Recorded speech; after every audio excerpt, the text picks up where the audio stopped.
Welcome to Timeless. So this is the first iteration of the Niv deck I'm going to run in Timeless. You can see we got some major metagaming here. I'm expecting insanely good graveyard and cantrippy decks. Besides from that, it's just a bunch of banned cards. I'm assuming we're going to get Fort Seized, Graveyard Hate. It's all here to just slow them down.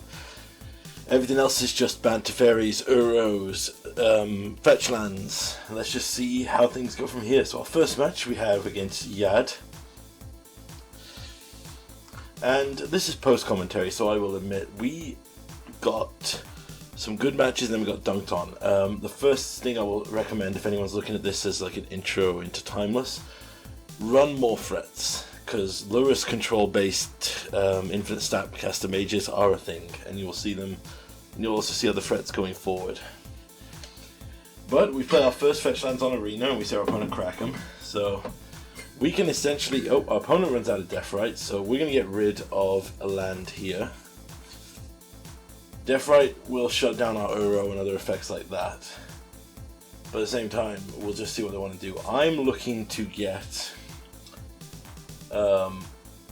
the lands here to get a biggest possible Carvu on the field. So I'm going to crack this flooded strand, grab ourselves another Triumph, and we're just going to leyline binding. I don't want to give them the satisfaction of exiling graveyards, and I want to see what they're up to. So we'll play a land here, and we can run out of Carvu. I'm pretty sure there'll be counter magic here, so we're just going to see what runs out. There is no counter magic, but they do have Brainstorm. We have a fetch land, very powerful. Oh, I should have said as well in the tech, we're running Drown in the Lock because the power of this card goes up insanely when we're in a fetch land format. Like, our opponent has already put 3 things in the graveyard, so we will get a free plus counter spell as it goes here. Opponent plows will take 5 extra life, and we top deck another one, so we're going to shock in here and play a Carvu, and hopefully be able to hold up a Drown in the Lock to answer whatever they play. They run out of Bowmasters here. I'm not too stressed about that. None of my cards draw cards. But we'll just see what they eventually play out with here. Delighted Halfling. So this is a 4-color good stuff deck. We're going to use Expressive Iteration here to dig. Let's see what our opponent does to respond. They start with a veto. I'm okay with that. So I'm going to attack in here. I will exile from their graveyard one of their lands. See what they do. No block, so they take it down to 10. I'm going to Helix the Halfling here as a statement that I'm not worried about the Bowmasters. They play a Teferi Time Raveler. Bounce our Carvu back to our hand. Play a land. Hit us for 2. We get an Assassin Trophy, so we can redeploy here the Carvu. And after some consideration, they're on 5 mana here. I'm just going to use the Drown in the Lock now, because while Teferi's on the field, counter spells don't work, so we'll just kill the Bowmasters immediately. Opponent tips Teferi. Throws out their Leyline Binding, and an Oko to plus the Oko on the Bowmasters to make it a 4/4. Very good synergy. Our opponent is tapped out now. We did get our land for Niv, so let's reload. Reload! This is where we might have an advantage, because if we can just pull, yes, there we go, 4 good relevant spells, so we can deal with a lot of their threats. They have to top deck very strong here to deal with us. So they plus Teferi. They create a food token, which is interesting. Oh, they had a swords, so they swords Niv. Right, in we go. Land untapped. So we'll run out of Deathrite, because this is going to be great for POW, and we'll take out their Teferi. Then we will cast our Teferi. I am worried about a potential Spell Pierce, but then I realize they don't have a card in hand, so we down tick and pounce the Orc army, so it's dead. We find another Niv Mizzet. Opponent fetches. They turn their food into a 3/3. Attack in. I choose to trade here. I think locking them out of potential counter magic is going to be better. They run out their Gigantha. We plus up to Fairy. They have nothing in hand here, but I am going to just hold back because I want to play against whatever they could potentially have. Plus, Niv's just going to get turned into a free. So there goes a food for Oko. They double attack in, so we can Vanishing Verse the food. And then Drown the Lock the Gigantha, so they can't counter this as well because we have Teferi lock on. They Leyline Binding our Teferi, so we'll run out our Niv here. Reload! Gets us more answers. I'm going to Assassin's Trophy the Leyline Binding here. That will let us get back our Teferi. And then we'll just bounce. I have some considerations here. I could bounce a Leyline, but ultimately I think it's better just to bounce Deathrite. They'll get one activation here. Maybe gain life or drain us. Yes, they exile our Niv to gain 2 life. I'm going to leave Oko at this point. Killing Oko is a moot point. They are just going to run away with stuff if we don't just start putting threats on the board. So we'll play a land. Second Carvu comes down. Play another Deathrite Shaman. Plus Teferi. And swing with Niv. We're just going to, like I said, go at our opponent here. We can Vanishing Verse whatever he tries to turn into an elk. We have Expressive Iteration to dig. Deathrite to drain him. This one is quickly running away from our opponent here. They do find the restricted Demonic Tutor though, so we'll Expressive Iteration, see if we find anything. We don't put Teferi into hand, that's to the bottom, and Helix to exile. Let's see what our opponent tutors. I am quite concerned here. We don't have anything that would outright blow us out, I don't think. Our opponent plays Uro to gain some life. Draw a card. Plays another land. Fortunately though, I don't know if they are hoping that we don't know, but I do know how Deathrite Shaman works. So one of the reasons why I'm running Deathrite is Uro is a force in this format. So we have to just attempt to deal with any way we can. Alright, we have 2 free-frees. We're going to Vanishing Verse here, the Leyline Binding to get back our Carvu. Plus Teferi. We'll play another Teferi here. Minus this Teferi, bounce the Uro to hand.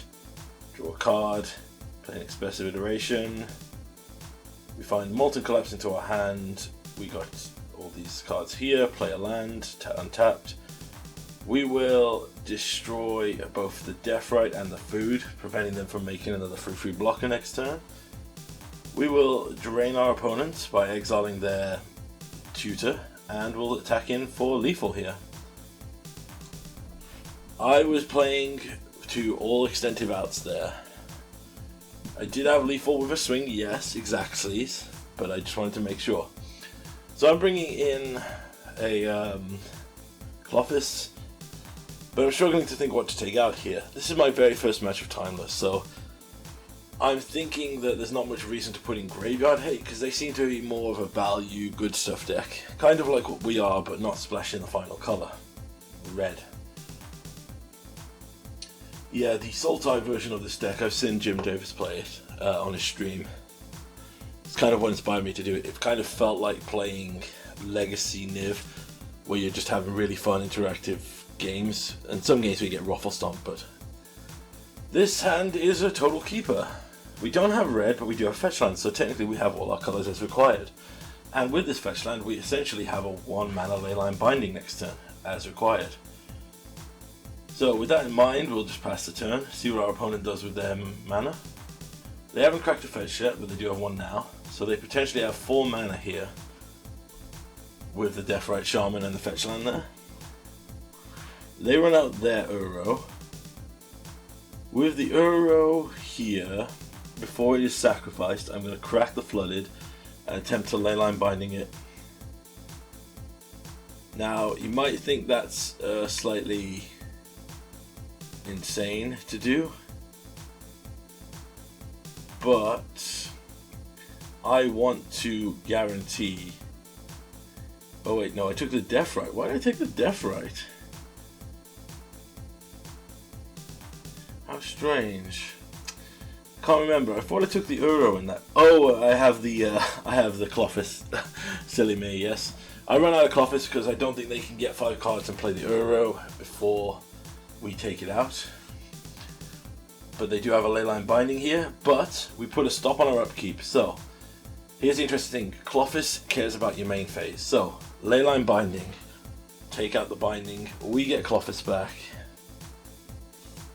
We draw a card, now we exile and we take out their Euro. Gaining life and preventing them from doing anything there. Play a land tapped. That took all of our turn, I'm afraid, so we don't have anything else to do here, but we'll take a Bowmaster's hit. But even with their current board state, we are only taking technically 1 damage with the life gain from Clofis next turn. So I'm going to exile that Leyline Binding. Shock in.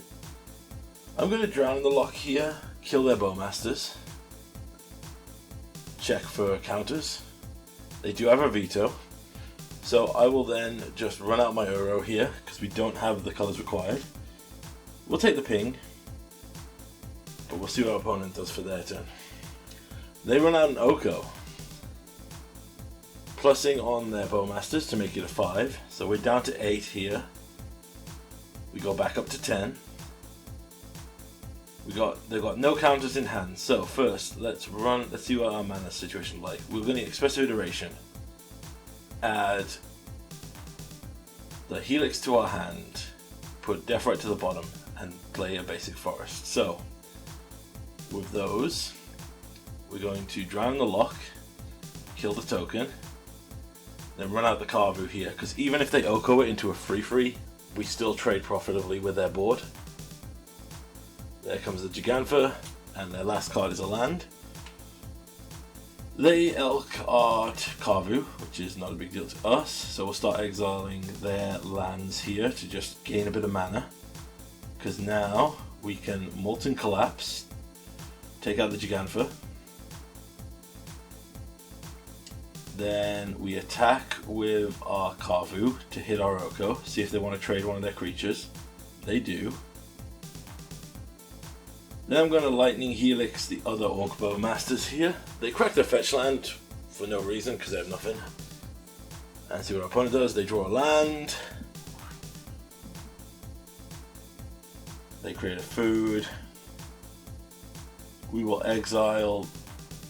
I'm checking my mana here. We'll exile their Bowmasters, put them down to 10. So with the mana we have, we can now kill Oko with the Molten Collapse and escape the Euro for game. Assuming our opponent doesn't top deck anything too crazy, they are dead on board in multiple ways here. We don't have much, to be fair, but we're pretty sorted with a 3/3 and a 6/6. And unfortunately they don't seem to draw anything. So this deck listed very well against a fellow semi-creature, semi-interactive deck. And to prove it wasn't a fluke, we do have a second match here where we ran into a similar thing. I kind of played this over 2 sessions where I kind of stopped for a bit to deal with something at home and then came back to it later in the day. Our opponent goes with the turn 1 Forties because we can never escape this card in any format. So we'll run out a Death Right Shaman. Opponent plays a land, cracks a Polluted Delta. Another good thing about the Shaman, it's 2 toughness, so Bowmasters doesn't do crap against it. They play a Tarmogoyf. So I shock in here, and I'm going to exile their land because that shrinks their Tarmogoyf. Then I'm going to play a Teferi, down tick, bounce their Tarmogoyf, draw a card. I'm not going to crack my fetch land here because it's keeping their Goyf pretty slow. So they currently have a 2/3. So we're going to plus, so they can't play interactive spells. So they've got no way to get a card in the graveyard here. So we're going to put our card in the graveyard. Now the reason we're putting a land in the graveyard here is because we can exile it immediately with Death Right to shrink the Tarmogoyf back down to 3 toughness. There's already an instant in the graveyard, you have to always check if you're going to burn out a Tarmogoyf. But we take it out and we go back, 2 Death Rights on the field. They play an Uro, which is interesting considering it's just going to get exiled. Opponent gets another land, shocks in, passes back. We're going to plus Teferi here, play land, crack it. We're going to grab, what do we grab here? I only crafted one of each fetch land purely because I'm playing him in Brawl and I didn't know how timeless was going to be. So let's use Death Right here, exile land to add green, then use the second ability to exile the Uro to gain 2 life, then play another Death Right because we apparently hate our opponent.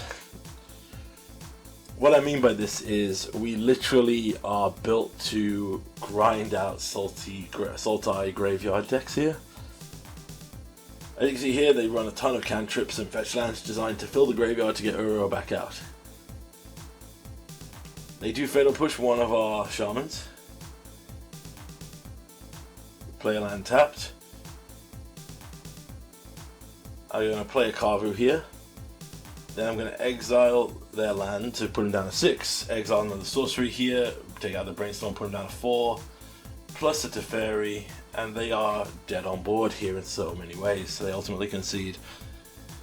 That's the power of Death Right Shaman. And honestly, that's why it's banned in Modern. So I bring in Veil of Summers here. I don't know what I'm doing, to be honest with you. I take out an Ashiok.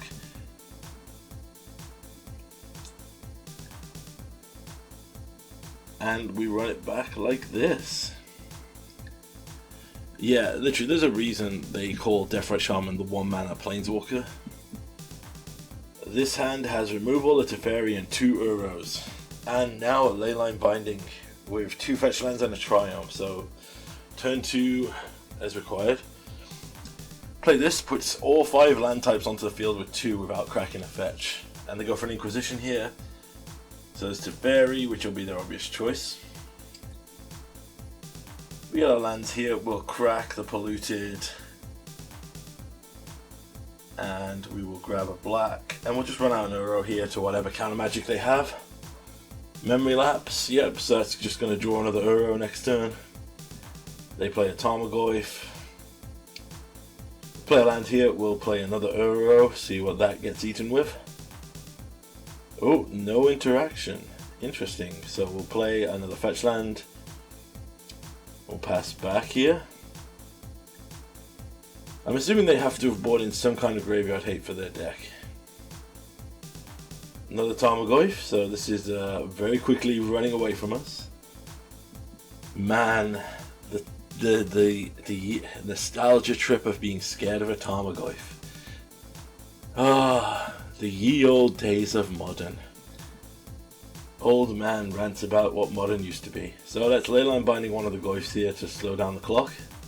See what their opponent... Oh, they do not have response. We find another land here. So we're just going to Uro here to try and draw. See what our opponent does. They drown the lock. I'm going to Assassin's Trophy the other Tarmogoyf. They could have a Spell Pierce, which would be very unfortunate for us. They don't, so... They got 1 card in hand, but we have 2 Uros available to cast next turn. They Fortsies us. We held a land for a reason, so they got nothing to take there. So let's crack. They have nothing in hand here. So now we can safely resolve an Uro. And even a Territorial Kavu, it appears. So we're going to exile a bunch of different things to try and shrink a Tarmogoyf. Draw, put a land into play. Play another Kavu. We have 11 damage on the board.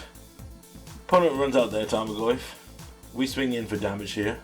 And our opponent concedes because we can shrink the Goyf and go on. I did have fun. That was a fun interactive match. Now, this match is going to run at time 4 because this is a deck I want to highlight that you have to watch out for. This is, for anyone who played Historic at the time, Tainted Pact, Passes Oracle combo. The reason they're running Lurrus with this deck is because of the ability to literally just... So for those who don't know, Tainted Pact lets you exile your card and, until you choose to stop or until you hit a card with the exact same name. Now the issue with that obviously is that you have to run singleton cards. The reason they run Lurrus with this deck, I've discovered, is they rebuy Mishra's Bauble like they did in Modern when Lurrus was legal, and other cantrip artifacts that they can sack, draw a card, then just recast. Now, as you can see here, I don't have a way to put pressure on the board currently, and they are finding all of their perfect one-stop counters. Plus, at this point, I wasn't sure what they were, so I was assuming they had a million counters. They play a Lurrus. So yes, this was the inspiration. This and the next match where we play a control deck, but the video cut off with that one. So this shows the dangers of Lurrus-based control. So I was slightly correct with my choice of excessive amounts of graveyard hate. But as you can see with this was just brutal. Basically, because we only had big finishes like Niv and Uro, we couldn't resolve them, and every time we tried to run a Death Right or something, they just had, yeah, and they find their tutor to win the game here, and they have counter backup. Yep. So they exile the whole thing here. I want to do it so I can just see the rest of the deck. And I'll tell you what happened in Game 2. Game 2 we had Graveyard Hate. Did we find Graveyard Hate? I can't even remember. Game 2 basically, they had, remember this is a singleton deck, they had discard, discard, counter, counter combo. And just ran away with it. Literally, I think we died to a Lurrus in the second match because, no word of a lie, we literally get a ley line and then the random shuffler decides, you sideboarded incorrectly. As you may have noticed, we kept in Drown in the Locks. So our deck goes, ha ha ha, you put away a Drown in the Lock. Well, aren't you silly because you made a mistake? So we're gonna shove Drown in the Lock into your face for the entire game to tell you how stupid you are. I'm highlighting this game at high speed because I want to say I've ran into this deck a couple of times now, and yes, it is kind of ridiculous. So even with Graveyard Hate to slow down Lurrus here, they could just win out of nowhere, and we don't have the threats. That's why I've been remaking the deck since I played this game. You'll also notice there's another high-speed game here. I want to highlight some funny interactions with it after this. But basically, another high-speed game to show what happened. So you'll notice here we got screwed, and yeah, I'm spamming here because I'm getting annoyed that our opponent is taking forever. And I just concede because we don't draw anything and they're going to run away with it. Basically, I was just annoyed that our deck went, ha ha ha, you may have now everything that you did not need. But yes, as you can see, the final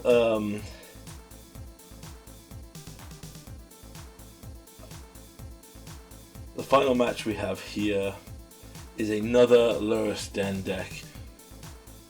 And it is purely controlled. Now the video does cut out right before the end. This is actually the one where I got confused, where they basically get to play a Lurrus and steamroll us out of nowhere. So yes, memory lapse is brutal here, as you can see.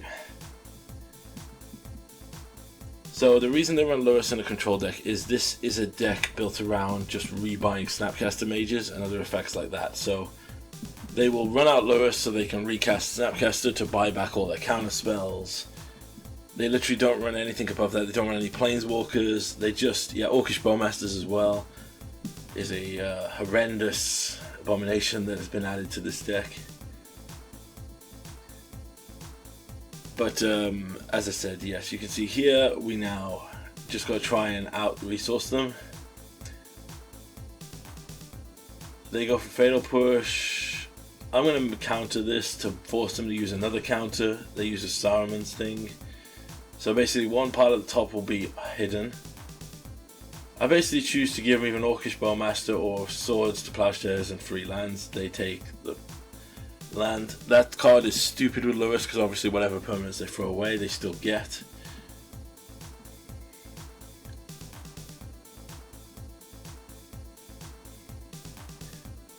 We go to our turn. I choose to run out of Niv here because I know they have swords, but I'm hoping they don't have another counter, but of course it's a control deck, so they always have the counter. They buy Lurrus, and if they resolve a Lurrus, basically they get to cast the spell. So they've used a ton of magic spells here. I mean, I've got to believe I can resolve a Niv now. And I do, but immediately it's the swords. I'm fine with eating a swords. If we resolve a Teferi against this matchup, it's absolutely backbreaking. Yes. The reason, as I said, I'm going to give them a counterspell or free lands, so they choose the free lands, which is crazy considering how much they have. They still don't run out of Lurrus here, so we're going to exile their Bowmasters from their graveyard. We find another Niv Mizzet here. They're holding up a counter magic for Teferi, so I'm just going to run this out. Yep, the Snapcaster Mage. This is where I get angry. So, there is an active target in their graveyard. This was one of the reasons why I wanted to run this video back. And I missed because I got the wrong spell. Because I didn't realize that it doesn't... Here's the thing, right? If something's being targeted in your graveyard and things, it moves to the front of your queue. So I wonder why the interface didn't do it for that. It's like, hey, they're targeting Archmage's Charm. So I'm like, cool, I will exile it with Deathrite Shaman. Oh, yeah, not the Archmage's Charm we've put to the front of the pile. That's not being targeted. It's right at the back, Yeah, as you can see here, we just don't resolve anything, and then our opponent just runs away with it. And then I get misclick because I'm really mad about misclicking. So I misclick again and don't kill the Lurrus. They loot with the Ring Tempts You. Run out another Snapcaster, get to draw more cards. I try to cast a Teferi here, they have another counter. I run out an Assassin's Trophy to kill Lurrus. Thankfully that finally resolves. I'll play a Deathrite Shaman.